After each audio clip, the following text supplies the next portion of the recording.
तो ये तस्वीर हम आप तक पहुंचा रहे हैं। प्रशांत किशोर जब मीडिया के सामने है, इसके साथ साथ पार्टी के जो बड़े नेता हैं उनकी भी मौजूदगी इस प्रेस कॉन्फ्रेंस में। और जिस तरीके से इस बार शून्य पर जनसुराज पार्टी इस बार आउट हो गई, लेकिन प्रशांत किशोर लगातार अपने पोस्ट के जरिए, वीडियोस के जरिए अपनी बातें भी रखते आए हैं कि हमने कोशिश पूरी की और हम लगातार बिहार के लिए काम करते रहेंगे, बिहार की जनता से जुड़ते रहेंगे और हम मैदान से भागने वाले नहीं हैं। तो भले ही हमें वो परिणाम नहीं मिल पाया हो, लेकिन हम आगे बढ़ रहे हैं। और सोशल मीडिया के साथी आए हैं, सबका स्वागत है। हमारे मुख्य डेस्क पर हमारे दल के प्रदेश अध्यक्ष श्री मनोज भारती जी है। उनके बगल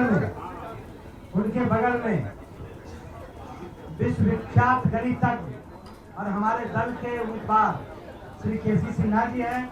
उनके बगल में पार्टी के संगठन के महासचिव सुभाष सिंह कुशवाहा जी हैं। हमारे बीच में हमारे पार्टी के सूत्रधार प्रशांत किशोर जी हैं। उनके बगल में देश के विख्यात कानूनविद वाई गिरी साहब हैं। उनके बगल में पूर्व एमएलसी और पार्टी के उम्मीदवार श्री रामबली सिंह चलमंसी जी हैं। पार्टी के एमएलसी आफाक साहब हैं, ललन जी हैं, श्री मंडल जी हैं और कई महत्वपूर्ण लीडर हैं। हम प्रशांत जी को दें उसके पहले मैं आपको बताना चाहता हूं कि आज के प्रेस कॉन्फ्रेंस के संबंध में पूरे देश और दुनिया का नजर प्रशांत जी की ओर है। आपके भी मन में कई सवाल होगा। सवाल यह भी होगा कि आपने कहा था 25 सीट आएगा तो राजनीति छोड़ देंगे। आपके मन में यह भी होगा कि प्रशांत किशोर जी ने कहा था जब तक बिहार को बदहाली और गरीबी से नहीं निकालेंगे तब तक चैन का सांस नहीं लेंगे और बिहार को छोड़ के नहीं जाएंगे। ये सारा आपके मन में प्रश्न होगा। मैं आपसे कहना चाहता हूं, जनसुराज पार्टी ने ईमानदारी से, शुद्धता से और तन्मयता से बिहार के लोगों के लिए जो संकल्प लिया था उसमें हमने बहुत कामयाबी भी प्राप्त की। जो बिहार की राजनीति सिर्फ जाति धर्म पर, मंदिर मस्जिद पर होता था, उस राजनीति को एक व्यक्ति जो 2 साल तक पैदल चला और 1 साल तक गांव-गांव जाकर लोगों को जगाने का काम किया, उनके बच्चों के भविष्य के बारे में बात की, उसके शिक्षा के बारे में बात की। और यही कारण था जब चुनाव जीतने के बाद जब भारतीय जनता पार्टी के ऑफिस में प्रधानमंत्री जी को भी उन मुद्दों पर ही चर्चा करना पड़ा। भले ही उसके बाद वो कट्टा की बात करे, लेकिन उनको भी जो रोजी रोजगार, शिक्षा, लोगों का पढ़ाई, पलायन, इन्हीं चीज पर घूमते रहा। छोड़ दीजिए जो मुख्य विपक्षी पार्टी था उनको भी इस पर आना पड़ा। एक बात मैं जरूर कहूंगा, जो बिहार की राजनीति है, आपको लगता होगा जनसुराज को मात्र 3.34% वोट आया है, लेकिन बिहार में ये भी तय हो गया है कि जब तक लालू जी का भय रहेगा तब तक बिहार में वोट का ध्रुवीकरण होते रहा और उसी के चलते जनसुराज को पराजय का सामना करना पड़ा। मैं सीधे तौर से प्रशांत किशोर जी को देना चाहता हूं। आप मुझे नहीं सुनना चाहते हैं, मैं प्रशांत जी को देना चाहता हूं, वो अपनी बात रखें। बहुत बहुत धन्यवाद साथियों। सबसे पहले तो आप सबका यहाँ समय निकालकर आने के लिए शुक्रिया। जिस दल को सिर्फ 3.5% वोट मिला है, उसकी प्रेस वार्ता में इतने प्रेस के साथी आए हैं, तो ये दिखाता है कि कुछ तो काम हम लोगों ने सही किया होगा। हम लोग बिहार आज से 3.5 साल पहले व्यवस्था परिवर्तन के संकल्प से आए थे। एक ईमानदार प्रयास किया है और उसमें बिल्कुल सफलता नहीं मिली, ये मानने में कोई गुरेज नहीं है। व्यवस्था परिवर्तन के जिस अभियान को लेकर चले थे, व्यवस्था परिवर्तन की बात तो छोड़िए, सत्ता परिवर्तन भी हम लोग नहीं करा सके। लेकिन बिहार की राजनीति को बदलने में जरूर थोड़ी बहुत भूमिका हम लोगों की बनी है। तो हम लोगों से जरूर कुछ गलती हुई होगी, हम लोग के प्रयास में, हम लोग के सोच में, हम लोग के बताने के तरीके में जरूर कुछ गलती रही होगी कि जनता ने हम लोग को नहीं चुना है, जनता ने हम लोग पर वो विश्वास नहीं दिखाया।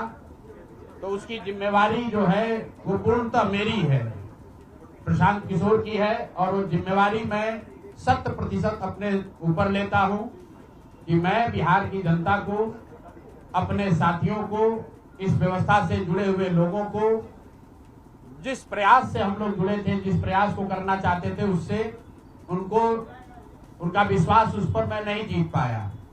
हम लोग सामूहिक तौर पर हारे हैं और आत्मचिंतन का समय है, हम लोग भी चिंतन करेंगे। जो लोग जीत कर आए हैं उनको खूब बधाई। जनता ने अपने लिए अपना रास्ता चुना है, अपने लिए सरकार चुन ली है।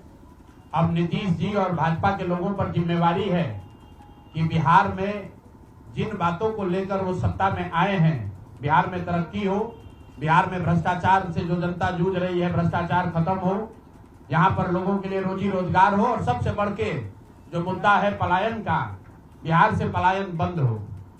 हम लोगों से जो गलती हुई है, जिन लोगों ने जन स्वराज के विचार पर इस सोच से इस प्रयास से जुड़कर एक सपना देखा था, एक उनकी सोच बनी थी, उनकी आशा की किरण जगी थी कि बिहार में एक नई व्यवस्था बनाई जा सकती है, उन सब के आशाओं पर, अपेक्षाओं पर, उनके सपनों पर खरा नहीं उतरने के लिए जो दोष है वो मेरा है। इसलिए मैं आपसे विनम्रता से आपसे माफी मांगता हूं कि मैं आपके सपनों के आधार के अनुसार, आपके सोच के अनुसार वो व्यवस्था बनाने में नाकामयाब रहा हूं। और प्रायश्चित के तौर पर मैं आज से 2 दिन के बाद 20 तारीख को गांधी विद्यारवा आश्रम में जो रास्ता गांधी जी ने बताया है, मैं अपने लोगों को, बिहार के लोगों को ये नहीं समझा पाया कि किस बात पर उनको वोट देना चाहिए, क्यों उनको नई व्यवस्था बनानी चाहिए। तो प्रायश्चित के तौर पर मैं अपने से विद्यारवा आश्रम में 1 दिन का उपवास, मौन उपवास रखूंगा। जो भी जन स्वराज के साथी हैं वो जहां पर हैं वहां, अगर वो समझते हैं कि हम लोग के प्रयास में, सोच में जो कमी रह गई, उसको सुधार के लिए प्रायश्चित के तौर पर हम लोग 1 दिन का सामूहिक उपवास रखेंगे। मैं खुद विद्यारवा, गांधी आश्रम विद्यारवा में रहूंगा, 24 घंटे का एक उपवास रखेंगे। गलती हम लोगों से हुई होगी, कमी रही होगी, लेकिन हम लोगों ने कोई गुनाह नहीं किया है। गलती हो सकती है, गुनाह नहीं है। वोट नहीं मिलना गुनाह नहीं है। मैं बिहार की जनता के सामने अपने साथियों के साथ बिल्कुल सर उठा के ये कह सकता हूं कि हम लोगों ने गुनाह नहीं किया। बिहार को, जिस बिहार में पिछले 30-35 साल से सिर्फ जाति की राजनीति हुई है, वहां पर इस समाज में जातियों का जहर फैलाने का गुनाह नहीं किया है। हम लोगों ने बिहार में हिंदू मुस्लिम की राजनीति नहीं की है, लोगों को धर्म के नाम पर बांटने का गुनाह नहीं किया है। हम लोगों ने बिहार की गरीब जनता को, भोले भाले लोगों को पैसा देकर उनका वोट खरीदने का गुनाह नहीं किया है। जिन लोगों ने ये गुनाह किया होगा, अगर वो आज जीत भी गए हैं तो उनको उसका हिसाब देना ही पड़ेगा। वो आज दे या कल दे, वो होगा ही होगा। मैं पिछले 2.5-3 सालों में अपने वक्तव्यों में अक्सर महाभारत के चक्रव्यूह की, अभिमन्यु के वध की कहानी सुनाता रहा हूं। जिस धर्म युद्ध की बात हम लोग करते हैं, पांडवों के साथ स्वयं भगवान थे, स्वयं भगवान कृष्ण थे, फिर भी अभिमन्यु को घेर कर छल से मार दिया गया। लेकिन उसके आगे की भी एक कथा भी है कि अभिमन्यु को मार दिया गया, लेकिन उससे महाभारत नहीं जीता गया। महाभारत जीता तो अंत में वही जो सही रास्ते पर था, जो धर्म के साथ था। तो आप निश्चित जानिए कि जीत तो जन स्वराज की ही होगी। आज जरूर धक्का लगा है और उसके लिए जो कुछ भी कमी है उसको सुधारा जाएगा और उतनी ही ताकत से फिर खड़े होंगे। अगर आप ये कुछ लोग ये सोच रहे हैं कि मैं बिहार छोड़ दूंगा, तो आपका ये भ्रम है। अंग्रेजी में एक फ्रेज है, you are not defeated till you quit. जब तक आप छोड़ेंगे नहीं तब तक आप हार नहीं सकते हैं। तो प्रशांत किशोर की और जन स्वराज में मेरे साथ जुड़े हुए साथियों की बिहार सुधारने की जो जिद है, उस जिद के सामने दूसरा कुछ भी इस जीवन में नहीं है। उस जिद से पीछे हटने वाले नहीं है। पूरी ताकत से, पूरी ईमानदारी से लोग कह रहे हैं कि मैंने 3-3.5 साल में बहुत मेहनत किया है। तो जितनी मेहनत करते हुए आपने मुझे 3 साल में देखा है, उससे दुगनी मेहनत करेंगे और पूरी ताकत से लगेंगे। पीछे हटने का सवाल नहीं है। जब तक बिहार को सुधारने के अपने संकल्प को पूरा न कर लें, तब तक पीछे हटने का कोई सवाल ही नहीं है। अब चुनाव के परिणामों को लेकर जो बात है, उस पर बहुत विवेचना हो रही है। आपने भी कहा, बड़े बड़े विशेषज्ञ आकलन कर रहे हैं। कोई बता रहा है कि पैसे से जीत लिया गया, कोई बता रहा है कि लालू जी के डर से ध्रुवीकरण हुआ इसलिए जीता गया। कुछ लोग बता रहे हैं कि जातियों की बात अभी पूरी तरह खत्म नहीं हुई। मैं यहाँ चुनाव के विश्लेषण के लिए नहीं बैठा हूँ, लेकिन एक बात तो बिल्कुल स्पष्ट है कि पहली बार स्वतंत्र भारत के इतिहास में और खासकर बिहार में पहली बार ऐसा हुआ है कि कोई चुनाव जिसमें सरकार ने करीब करीब 40,000 करोड़ रुपया जनता के पैसे को खर्च करने का वादा किया है। और मुझे लगता है कि वही एक कारण है जिसकी वजह से एनडीए को इतना बड़ा बहुमत मिला है। मैं सिर्फ आपके ध्यान में लाना चाहता हूं कि 10,000 रुपए की बड़ी चर्चा हो रही है। लोग बता रहे हैं कि 10,000 पर लोगों ने वोट बेच दिया। बिल्कुल नहीं है, ये बात सही नहीं है। मेरा आज भी ये यकीन है कि 10,000 रुपए के लिए बिहार के लोग अपना वोट, अपना बच्चों का भविष्य नहीं बेचेंगे। अगर 10,000 रुपए को आप जोड़िएगा तो प्रतिदिन 5.5 रुपया हुआ। 5.5 रुपया में कौन अपना वोट बेचेगा? लोगों ने 10,000 रुपए के लिए सिर्फ वोट नहीं बेचा है। आपको देखने, जानने, समझने की जरूरत है। और इस पर यह बहस भी हो रहा है। सत्ता में जो लोग आए वो कह रहे हैं भैया हम तो सरकारी योजना चला रहे थे। जो विपक्ष में है वो कह रहा है हम योजना नहीं चला रहे थे, आप पैसा देके वोट खरीद रहे थे। इसका कोई अंत नहीं है, इस बहस का कोई अंत नहीं है। चुनाव आयोग पर लोग टीका टिप्पणी कर रहे हैं, वो चुनाव आयोग का विषय है। बिहार के बेटा होने के नाते, बिहार के नागरिक होने के नाते मेरा बस एक ही प्रश्न है। हर विधानसभा क्षेत्र में 60 से 62,000 लोगों को कम से कम 10,000 रुपया सीधे तौर पर सरकार ने दिया है। सिर्फ 10,000 रुपया नहीं दिया, ये कहा कि आपको स्वरोजगार के लिए 2 लाख रुपया दिया जाएगा और उसकी पहली किस्त के तौर पर, बयाना के तौर पर 10,000 रुपया उसको दिया गया।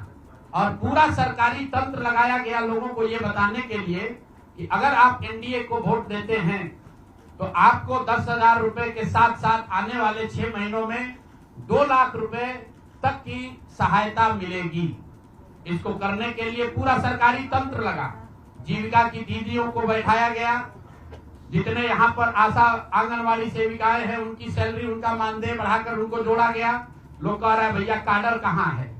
मेरे भाई 2 लाख लोगों को, आप ध्यान रखिए, सिर्फ 10,000 रुपए लोगों को नहीं दिया गया है। हर विधानसभा में, मैं बहुत जिम्मेवारी से जो सरकारी आंकड़ा है वही बता रहा हूं, हर विधानसभा में 60 से 62,000 महिलाओं को 10,000 रुपया दिया गया है। करीब करीब 1 लाख आंगनवाड़ी सेविका, आशा वर्कर और ममता की से जुड़ी हुई महिलाओं को करीब करीब सरकार ने 10,000 करोड़ रुपया अलग से दिया है। इसके साथ ही विकास मित्र और टोला सेवकों को 25,000 रुपया एक बार में, और जो लोग प्रवासी मजदूर बाहर से आए उनको 5,000 रुपया दिया गया है कपड़ा के नाम पर। तो कुल मिलाकर 29,000 करोड़ रुपया, करीब करीब 29,000 करोड़ रुपया बांटा गया है। 40,000 करोड़ रुपए की योजनाओं की घोषणा की गई है। अब हम यहाँ इसलिए नहीं बैठे हैं ये कहने के लिए कि इसी वजह से हम लोग चुनाव हार गए। मेरा अब सीधा सरकार से एक आग्रह है कि आपने 2 लाख रुपए देने का वादा किया है, जनता ने आपको मत दे दिया, अब आप सत्ता में बैठे हैं, तो कृपा करके जो 1.5 लाख महिलाएं, 1.5 करोड़ महिलाएं हैं जिनको आपने 10,000 रुपया दिया है, उन सभी महिलाओं को अगले 6 महीने में 2 लाख रुपए तक देने की व्यवस्था कीजिए। क्योंकि अगर वो हो जाएगा तो बिहार से बेरोजगारी दूर हो जाएगी, बिहार से पलायन बंद हो जाएगा। और अगर आपने ये नहीं किया तो ये बिल्कुल स्पष्ट हो जाएगा कि आपने ये 10,000 रुपया किसी योजना के तहत नहीं दिया था, सिर्फ और सिर्फ वोट खरीदने के लिए दिया था। तो वोट खरीदने के लिए पैसा दिया गया है कि किसी योजना के तहत पैसा दिया गया है, सरकारी योजना के तहत, इसका प्रमाण इस बात पर है कि आने वाले 6 महीने में सरकार ने स्वरोजगार के नाम पर जो पैसा जारी किया है, उस क्षेत्र में और पैसा और मदद जारी की जाती है या नहीं की जाती है। हम लोग एक भी विधायक न जीते कोई बात नहीं, जन सुराज, और कई लोगों का सवाल है नीतीश कुमार को 25 सीट आने की बात है, तो मैं आपके सामने घोषणा कर रहा हूं कि जो 25 सीट हमने बात कही थी उस पर बिल्कुल कायम है। अगर नीतीश कुमार ने, उनकी सरकार ने ये वोट खरीदा नहीं है, इनको 2-2 लाख रुपए दे दे, मैं बिल्कुल राजनीति से संन्यास ले लूंगा, उसमें कहीं कोई दिक्कत नहीं है, कहीं कोई दिक्कत नहीं। बिहार के 1.5 करोड़ लोगों को 2-2 लाख रुपया नीतीश कुमार दिलवा दे, मैं मान लूंगा कि हमारे आकलन में गलती थी, हमारी गलती थी। और हमारे आकलन की बात छोड़िए, अगर बिहार से बेरोजगारी दूर हो जाए, पलायन बंद हो जाए, 1.5 करोड़ परिवार, टोटल 2.5 करोड़ परिवार में अगर 1.5 करोड़ परिवार की गरीबी दूर हो जाए, तो प्रशांत किशोर को विधायक बनने की, राजनीति करने की कोई जरूरत नहीं है, हम दूसरा काम कर सकते हैं। तो आपका अगर ये सवाल है कि 25 सीट की बात है, बिल्कुल 25 सीट से ज्यादा नीतीश कुमार को ना आना चाहिए था, ना आता। एक ही फैक्टर है, ये पैसा बांटकर जो वोट आपने खरीदा है, खरीदने का आप पर इल्जाम है।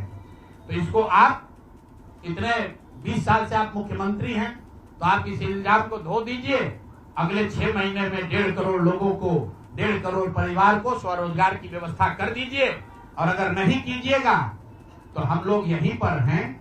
मैं आपके सामने एक नंबर जारी कर रहा हूं, मेरा अपना व्यक्तिगत ऑफिस का 91-216 जितने लोग हैं जिनको भी 10,000 रुपया का बयाना नीतीश कुमार सरकार ने, अधिकारियों ने जीविका की दीदियों के माध्यम से दिया है, इस आश्वासन के साथ कि अगर आप नीतीश कुमार को, एनडीए को वोट देंगे तो आपको 2 लाख रुपया 6 महीना में मिलेगा। तो मेरे भाई, अब समय चालू हो गया, आप आ गए हैं सत्ता में और हम लोग आराम से बैठे हुए हैं बिहार में। हर वो महिला, हर वो परिवार जिसको 2 लाख रुपया नहीं मिलता है, आप प्रशांत किशोर से संपर्क कीजिए, आप जन सुराज से संपर्क कीजिए। अब सलाह का समय खत्म हुआ, अब संघर्ष का समय शुरू होगा। हमने 3.5 साल लोगों को सलाह दिया है, हमने 3.5 साल लोगों को जाकर घर घर हाथ जोड़ा है, कभी वोट नहीं मांगा। लोगों को यही कहा कि अपने बच्चों के लिए वोट दो, अच्छे लोगों को जिताओ। लोगों ने अपने हिसाब से अच्छे लोगों को जिताया है। जिन मुद्दों पर जिताया है उसका मैं स्वागत करता हूं कि स्वरोजगार ही सबसे ज्यादा जरूरी है। उसका वादा एनडीए की सरकार ने किया है, नीतीश कुमार ने किया है, और 10-10 हजार रुपया बानगी के तौर पर, एडवांस के तौर पर उन महिलाओं को दिया है। तो अब अगले 6 महीना में उन सभी महिलाओं को, उन सभी परिवारों को नीतीश कुमार की सरकार स्वरोजगार का अवसर दे, उनको 2 लाख रुपए की मदद दे, ताकि वो 1.5 करोड़ परिवार के लोग बेरोजगारी से बाहर निकल सके, गरीबी खत्म कर सके और उनके बच्चे गुजरात में, तमिलनाडु में जाकर मजदूरी न करें। और अगर ये नहीं होगा तो हम लोग तो विधानसभा में है नहीं, जनता ने जो आदेश दिया है कि गांव-गांव घूमिए और लोगों की मदद कीजिए। तो जिनको भैया ये 2 लाख न मिले, वो प्रशांत किशोर के पास चले आइए, जन सुराज के साथियों के पास आइए, आपकी आवाज बनकर, आपके साथ खड़े होकर ब्लॉक, पंचायत, डिस्ट्रिक्ट के ऑफिसेज में, सरकारी दफ्तरों में हम लोग चलेंगे। जरूरत पड़ेगा नीतीश कुमार के पास चलेंगे, क्योंकि उन्होंने कहा है कि 10,000 रुपया बयाना ले लीजिए, जब मैं जीत कर आऊंगा आपको 2-2 लाख रुपए दूंगा, ताकि सब लोग अपने पैर पर खड़े हो जाएंगे।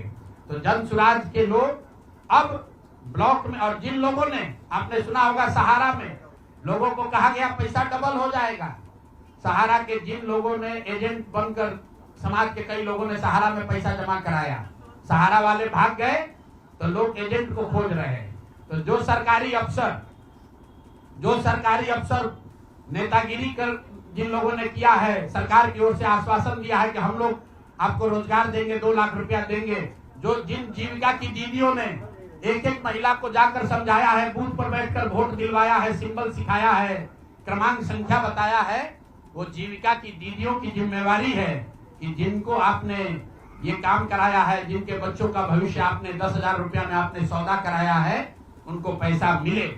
और अगर वो 2 लाख रुपया नहीं मिलेगा तो 6 महीने का समय है। 6 महीने के बाद हर वो व्यक्ति जिसको पैसा नहीं मिले उसके लिए जन सुराज का, प्रशांत किशोर का दरवाजा खुला हुआ है। आप आइए, हम लोग आपकी आवाज बनेंगे, आपके साथ खड़े होंगे। हम लोग विधायक सांसद नहीं है, लेकिन समाज में हमारी ताकत जो आवाज है, आपके आशीर्वाद से वो आवाज आपके साथ जोड़ेंगे और हर हालत में आपको ये 2 लाख रुपया मिले, इसकी लड़ाई को जारी रखेंगे।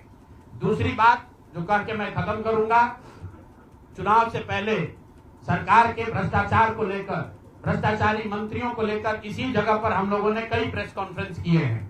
नीतीश कुमार को कभी व्यक्तिगत तौर पर बेईमान नहीं बताया गया है, भ्रष्ट नहीं बताया गया है, लेकिन हम लोगों का ये मानना था कि नीतीश जी का स्वास्थ्य अच्छा नहीं है, अगल बगल के लोग लूट रहे हैं, चला रहे हैं।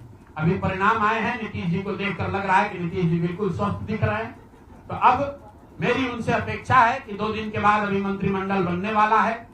कल प्रधानमंत्री जी ने भी कहा है कि बहुत बड़ी जिम्मेवारी है, हम लोग इलेक्शन मोड में नहीं, इमोशनल मोड में हैं। तो उसी इमोशनल मोड में मेरी आपसे अपेक्षा है कि भारतीय जनता पार्टी की लीडरशिप और नीतीश कुमार एक ऐसा स्वच्छ मंत्रिमंडल बनाएं जिसमें कोई दागी मंत्री न हो, कोई भ्रष्टाचारी न हो। जनता ने आपको सरकार बनाने का मैंडेट दिया है, भ्रष्टाचार करने का, भ्रष्टाचारियों को सरकार में शामिल करने का मैंडेट नहीं दिया है, भ्रष्टाचार करने का मैंडेट नहीं दिया है, लूटने का मैंडेट नहीं दिया है। तो मैंडेट, बिल्कुल मैंडेट का सम्मान है। जनता लोकतंत्र है, जनता मालिक है, जनता ने जिनको सत्ता में बैठाया है वो सत्ता में बैठे, लेकिन सत्ता में बैठकर लूटने का मैंडेट जनता ने नहीं दिया है। तो मेरी अपेक्षा है कि नीतीश जी, माननीय प्रधानमंत्री मोदी जी, अमित शाह जी, जिन्होंने बिहार की जनता को ये बताया है कि हम आपका विकास करेंगे, आपके बच्चे अब गुजरात नहीं जाएंगे मजदूरी करने, तो भाई अब आपकी जिम्मेवारी है ऐसा मंत्रिमंडल बनाइए ताकि बिहार के लोगों का पलायन बंद हो, यहाँ से बेरोजगारी खत्म हो और जो पिछले 5 साल से लोग भ्रष्टाचार से जूझ रहे हैं वो आगे भ्रष्टाचार न हो। मेरी बात यहाँ खत्म हुई। अब आपके जो सवाल हैं वो आप सवाल कर सकते हैं। बहुत बहुत धन्यवाद।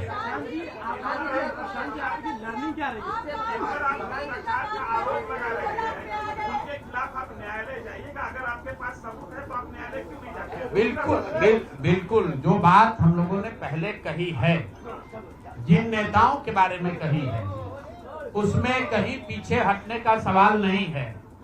मैंने आपको कहा था कि प्रेस के जरिए उसको बताया गया, ये अपेक्षा की गई कि सरकार के जो मुखिया हैं उस पर एक्शन लेंगे, उन्होंने एक्शन नहीं लिया। दूसरा, जनता की अदालत में गए, जनता ने भी उन्हीं नेताओं को फिर से जिताकर भेज दिया। कई लोग जिन पर इसी जगह पर मैंने आरोप लगाया है, जिनके आरोपों की बात कही गई है, उनको जनता ने भारी मत से जिताकर भेजा है। तो भाई अब जिम्मेवारी है सरकार के मुखिया के तौर पर नीतीश कुमार जी ये तय करें कि वो लोग सरकार के हिस्सा होंगे कि नहीं होंगे। अगर होते हैं तो निश्चित तौर पर जनता के बीच में भी उनके खिलाफ जाएंगे और जहां जरूरत पड़ेगी कोर्ट में भी जाएंगे। 70,000 के सीएजी के मामले में जो सीएजी ने 70,000 रुपए के अनअकाउंटेड मनी की बात कही है, उस पर ऑलरेडी जन सुराज हाईकोर्ट में रीट हम लोगों ने फाइल किया हुआ है। जहां तक व्यक्तिगत मामले हैं, जिन 4 नेताओं के बारे में बात की गई है, जैसे ही मंत्रिमंडल बनता है और अगर वो लोग फिर से सरकार में शामिल होते हैं, सरकार के हिस्सा बनते हैं, तो हम लोग निश्चित तौर पर न्यायालय का दरवाजा खटखटाएंगे। 10,000 रुपए की बात आपने कही, 10,000 रुपए चुनाव से पहले देने लगे थे लोग। आपने कहा कि 25 से ज्यादा सीटें आएंगी तो चुनाव से पहले ही आपने कहा था कि आप इस्तीफा दे देंगे। जी। तो कंडीशन अप्लाई उस समय क्यों नहीं कर दिया? बिल्कुल ठीक बात है कि आपने कहा, हम पहली बात जो आप लोग कह रहे राजनीति से हम किस पद पे है कि इस्तीफा दे दें? हाँ ना, सुन रहे हैं, आ रहे हैं, किस पद पर है कि इस्तीफा दे दें? आप एक मिनट, आपने सवाल, एक मिनट रुकिए, आपने सवाल किया है, जायज बात है। आपने कहा था कि 25 से ज्यादा आएगा तो आप संन्यास ले लेंगे। तो भैया किस पद पर हैं जिससे मैं इस्तीफा दे दूं? अगर किसी पद पर हैं, ये तो नहीं कहा था कि बिहार छोड़कर चले जाएंगे, बिहार में रहेंगे और राजनीति नहीं, बिल्कुल बिल्कुल, अरे भाई हाँ बिल्कुल, एक मिनट, बिल्कुल राजनीति छोड़ देंगे, राजनीति छोड़े हुए हैं, हम तो राजनीति करते ही नहीं हैं। लेकिन ये नहीं कहा है ना कि बिहार के लोगों की बात कहना छोड़ देंगे, ये तो नहीं कहा है। हाँ। नहीं, आप ऐसा है, हमने कहा कि अगर 25 से ज्यादा सीट आएगा तो राजनीति छोड़ देंगे, बिल्कुल बात पर कायम है। लेकिन ये तो नहीं कहा कि ये 30,000 करोड़ रुपया में वोट खरीदेंगे। अब आप कह रहे नहीं, वोट उन्होंने नहीं खरीदा है, तो हमने कहा अगर नहीं खरीदा है तो 2 लाख रुपया दे दीजिए, हम बिल्कुल छोड़ देंगे। 1 मिनट रुकिए, अरे सुन तो लो, सरकार क्या विज्ञप्ति पढ़ लो जिस पर सरकार ने, हाँ बिल्कुल बिल्कुल बिल्कुल, आपने कहा नहीं ऐसा है, बिल्कुल हम भी सभी की बात नहीं कर रहे हैं। सरकार ने 1.5 करोड़ लोगों को 10-10 हजार रुपया दिया है और पूरे देश में इस बात पर बहस छिड़ी हुई है कि क्या ये 10,000 रुपया वन टाइम देकर वोट खरीदा गया है कि किसी सरकारी योजना के तहत इस पैसा को दिया गया है। मैं ये कह रहा हूं कि मैं बिल्कुल ये मानने को तैयार हूं कि सरकार का ये एक अधिकार है, वो चाहे योजना शुरू कर सकती है। अंतिम साल में, अंतिम महीने में किया, उसमें कोई दिक्कत नहीं है, हम उस बात पर नहीं पड़ रहे। इलेक्शन कमीशन ने चुनाव के दौरान ये पैसा बांटने दिया, ये उनकी गलती है, उस पर भी हम टीका टिप्पणी नहीं कर रहे हैं। हम तो ये कह रहे हैं कि जिस योजना के तहत आप जीत कर आए हैं उस योजना को लागू कर दीजिए। हम लोग को बिहार में रहने की भी जरूरत नहीं है, बिहार ही छोड़ देंगे, राजनीति की क्या बात कर रहे हैं। आप कह रहे हैं 40,000 करोड़ रुपए आप कह रहे हैं कि वोट खरीद लिया गया, इस वजह से वो जीत गए, आप हार गए ना। हम नहीं हारे, हम हार नहीं, हम तो रेस में ही नहीं है, हम तो रेस में ही नहीं है। हम आपको ये बता रहे हैं कि जो बात नीतीश कुमार के जीतने की है, जीत और हार के बीच में एक ही बात है कि क्या नीतीश कुमार जी ने, उनकी सरकार ने ये हर विधानसभा में 60,000 वोट 10,000 रुपया देकर खरीदा है कि नहीं खरीदा है, इस पर बात है। और मैं ये कह, 1 मिनट रुकिए, चुनाव से पहले ही कहा है और चुनाव के पहले ही की बात हो रही है। और अरे आप क्या चाहते हैं? हम कहते हैं कि हम राजनीति से संन्यास ले रहे हैं इसलिए आप आए हैं। मेरे भाई, अगर ऐसा है, हमने आपको, आप लोग जितने लोग आए हैं, हमने बिल्कुल स्पष्ट आपको कहा कि नीतीश कुमार ने प्राइमा फेसी जो दिख रहा है कि सरकार ने 10,000 रुपया देकर वोट खरीदा है, लेकिन मेरे पास उसका कोई प्रमाण तो है नहीं। सरकार कह रही नहीं है तो सरकारी योजना के तहत दिए हैं।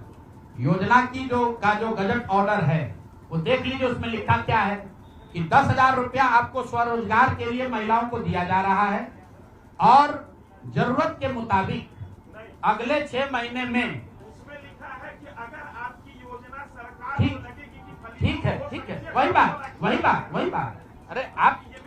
अरे भाई, हम हिंदी में लिखा है, उसको फिर से जारी कर देंगे, सब लोग पढ़ लेगा। सरकार ने ये नहीं कहा कि ये 10,000 वन टाइम पेमेंट है, उन्होंने कहा कि स्वरोजगार की योजना के तहत आपको 10,000 रुपया दिया जा रहा है और अगर एडवांस पैसा, 1 मिनट रुकिए, और 2 लाख रुपया अगर आप स्वरोजगार में का काम करेंगे, अगर आप अपने पैर पर खड़े होने की योजना करेंगे तो 6 महीना में आपको 2 लाख रुपया और दिया जाएगा। ठीक बात है। तो अगर 1.5 करोड़ महिलाओं में 5 लाख 10 लाख महिलाओं को भी ये 2 लाख रुपए दे दे तो बिल्कुल इस बात पर हम कायम हैं कि हमको राजनीति नहीं, बिहार छोड़कर बाहर चले जाना चाहिए। बिल्कुल। अब 5 लाख 10 लाख की बात नहीं है भाई। 1 मिनट रुकिए, आप लोग इतना वरिष्ठ पत्रकार हैं, इतना बात को पकड़े हुए हैं और हम लोग बात से हटने वाले लोग नहीं हैं। हम नीतीश कुमार नहीं हैं जो सदन में खड़ा होकर कहेगा कि मिट्टी में मिल जाएंगे, भाजपा में नहीं जाएंगे, और उसी भाजपा के साथ बैठकर उनको महान पुरुष आप बता रहे हैं। सुनिए, हम अपनी बात पर कायम हैं।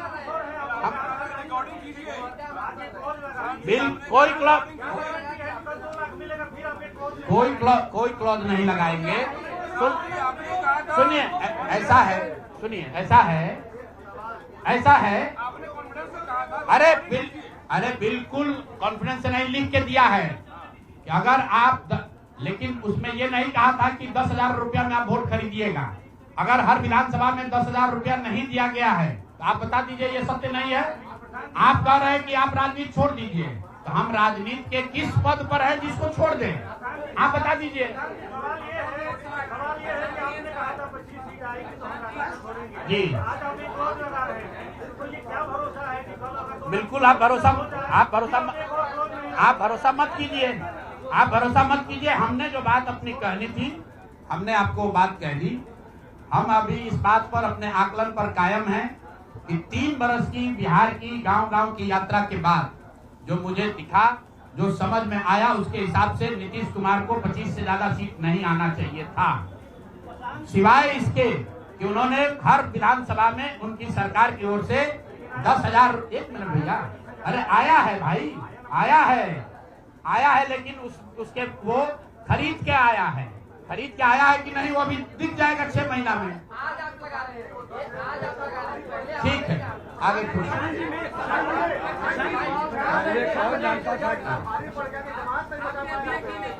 बिल्कुल, ये हमने आपको अपने वक्तव्य में कहा कि हम लोग बिल्कुल असफल साबित हुए। हमने जो बात यहाँ बिहार के लोगों को बताई, वो लोगों को समझ में नहीं आया, लोगों को स्वीकार्य नहीं है। हम अपनी गलती मान रहे हैं। लेकिन जो मैंने आपको कहा कि वोट नहीं मिलना, सुनिए, वोट नहीं मिलना गुनाह नहीं है, वोट नहीं मिलना क्राइम नहीं है।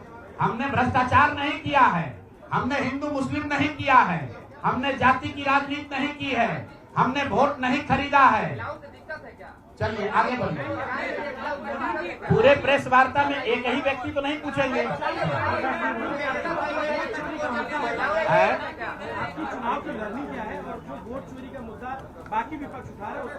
मैं वोट चोरी के मुद्दे पर हम लोग का स्टांस जो है वो बिल्कुल क्लियर है पहले दिन से। ये बिहार का मुद्दा नहीं है। जो चुनाव की पूरी प्रक्रिया है उसमें वोटर लिस्ट बनने से लेकर आचार संहिता के अनुपालन का, वोटिंग के दिन के, जैसे यहाँ पर आप जीविका की दीदियों को बाकायदा आपने मोबिलाइजर बनाकर सरकारी व्यवस्था के तहत बूथ में बैठाया है। तो पूरे वोटर लिस्ट बनाने की प्रक्रिया, आचार संहिता के अनुपालन की प्रक्रिया, वोटिंग के दिन जो हो रहा है वो, उसमें सरकारी तंत्र का इस्तेमाल, दुरुपयोग या उपयोग, और वोटिंग के बाद जो महाराष्ट्र से लगातार दिख रहा है कि अंतिम 2 घंटे में 15%, 20% एक्स्ट्रा वोट होना, फिर चुनाव आयोग का उसका डिटेल नहीं जारी करना, और 3 दिन के बाद ये बताना कि इतना वोट हो गया। ये तो देखिए, पहले चरण का मतदान